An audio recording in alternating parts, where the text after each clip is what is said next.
So in this example we're looking at the second derivative, and the reason that I know we're looking for second derivative here is we're looking at point of inflection. So point of inflection, or POI, I'm going to call it POI, we can find a POI by letting or finding when is the second derivative with respect to x equal to 0. And there, if we have any values there for x, when the second derivative is equal to 0, those are going to be points of inflection. Okay. Remember that stationary points or turning points are when the first derivative is equal to 0. What values of x do you have? Now if you actually have a point where x equals something, let's say a, the second derivative at that point is 0 and the first derivative at that point is 0, then you have what's called a stationary point of inflection. So it's both a stationary point and a point of inflection. Okay, so what we're going to look at here, we've got 4 different graphs, and we're asked to find the point of inflection, or the coordinates of the point of inflection, and then state the intervals where the curve is what we call concave up. We have 2 types of concave. We have concave up, so I'll just write, oops, do that again. Concave up looks like a smiley face, so it's positive, positive concave, or just like you'd be positive if you have a smile like that. And the other one is concave down, so it's sort of the smile, the sad face. So concave up and concave down. Okay. Now what we're going to look for here, first of all, with A, we've got the function equals x cubed.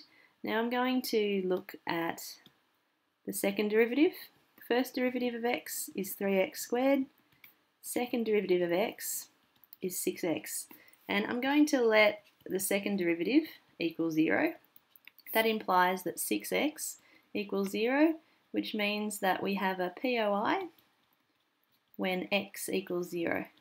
And the function at 0, the actual original function at 0, oops, I should put a 0 in there, you can see would be 0 cubed, which is 0. So we have a POI at the coordinates, because it actually wanted coordinates. X is 0 and the function is 0. So it's 0, 0. Okay.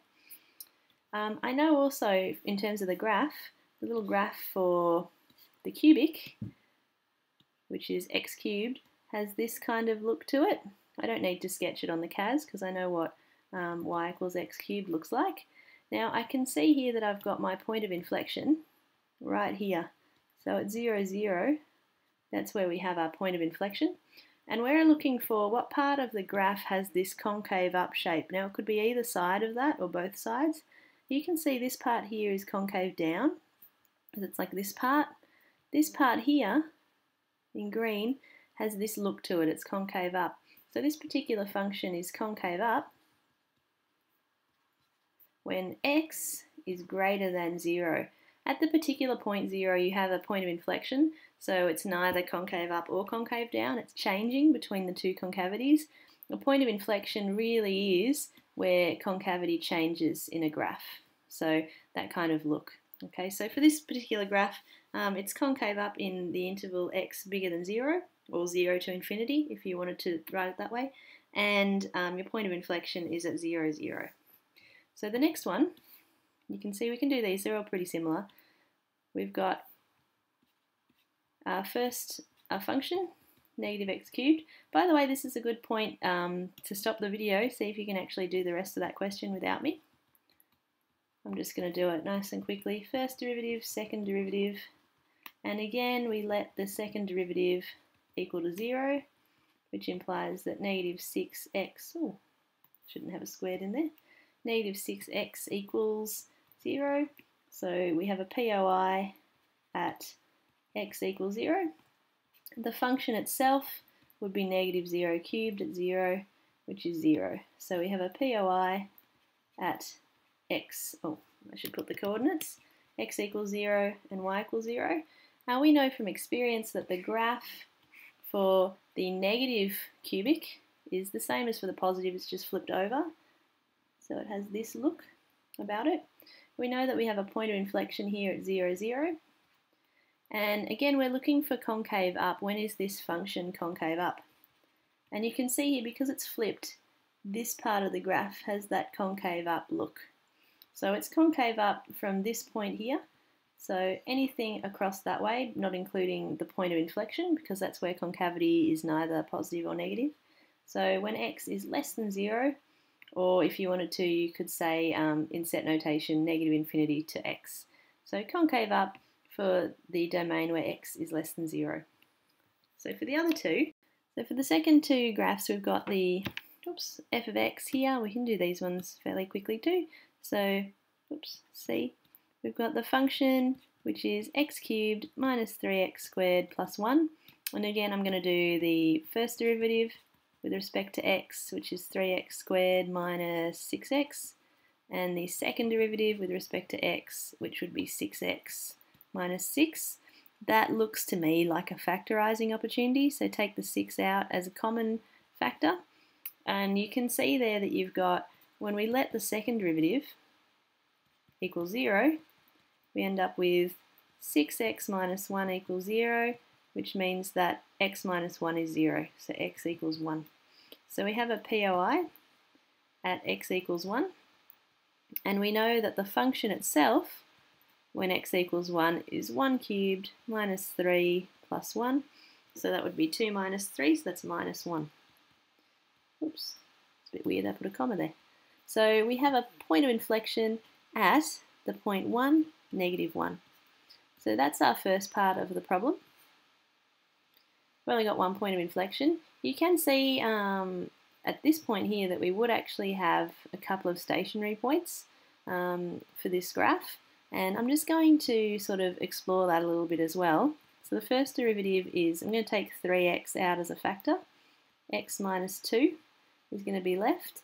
When we let the first derivative equal 0, that implies that 3x, x minus 2, equals 0, which means that we have stationary points at x equals 0 and at x equals 2. Why is it at x equals 0? It's because we have the x out the front here, and that would mean x is 0, or 3x equals 0, and then x equals 2 for this point in here. Okay, so the particular question isn't really asking you for this, but it's a good idea if you have stationary points in a graph to actually show them as well. So I'm just going to finish that off with what the function itself would be at each of those points. At 0, the function would be 1, and at 2, the function, if you put 2 in, you'll actually end up with negative 3. And I'll write it actually there as well. So we'd have, where are we? 8 minus 3 times 4, which is 12 plus 1. So that's minus 3. So we have stationary points at the point 0, 1 and the point 2, negative 3. So in terms of graphing, I've actually put this graph into the CAS, and you can see what that looks like. Just bring up my CAS. So that's the graph there, x cubed minus 3x squared plus 1. And you can see that we've got, our point of inflection was going to be at 1, negative 1, so that makes sense. It's about there in the middle where the concavity changes. And we had 2 stationary points, one at x equals 0 and one at x equals 2. So we can do a quick sketch of that, or actually what we can do, I can just copy this over. Pop that in.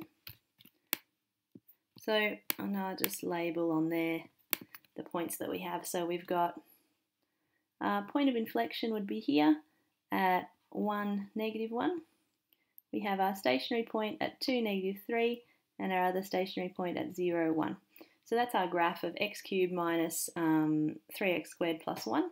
The graph, or the question is also asking about concavity. So remember that the concave up that you're looking for would be in that region where the graph has this happy shape. So it's all this area here where x is bigger than 1, not including the point of inflection, because we know that at the point of inflection the concavity is changing. So the last graph that we've got there is this one, 1 over x squared minus 4. Now we could do the derivatives of that one by hand. It takes a little bit of time, so I'm actually going to use the CAS for a bit of this. So we have d, we've got the function is 1 on x squared minus 4. Now we could use chain rule for this one. And what I'm going to do is I'm actually going to use the CAS for this. So 1 on x squared minus 4, we go into the CAS and then go into derivatives. So this guy there, d dx. Now we could actually find first and second derivative. I'm just going to straight up find the second derivative because I'm looking for points of inflection. And our function was 1 on x squared minus 4. And we're differentiating with respect to x. So this is the expression that we get. I'm just going to copy this across. Now you could do this using chain rule twice. It's just a bit of a pain, so I'm just going to shortcut it so I don't have to. And I can see here, that's my expression for the second derivative. Let's move all this up. So remember that we're interested here in point of inflection. So we're going to now consider when is this expression here, and I've write down this is our second derivative. When is this expression going to be 0? So to finish off, we're nearly there with this one. Let's copy this onto the next page. We're going to let the second derivative equal 0, which implies we've got 2 lots of 3x squared plus 4 over x squared minus 4 cubed equals 0. Now we know that this whole denominator can come up, and so we're just left with 2 lots of 3x squared plus 4 equals 0. Then we have 3x squared plus 4 equals 0. 3x squared equals negative 4. X squared equals negative 4 thirds. And we know that in the real world, we don't actually have any solutions for that. So because we have no, and I should say real solutions, there are actually no point of inflections for this function.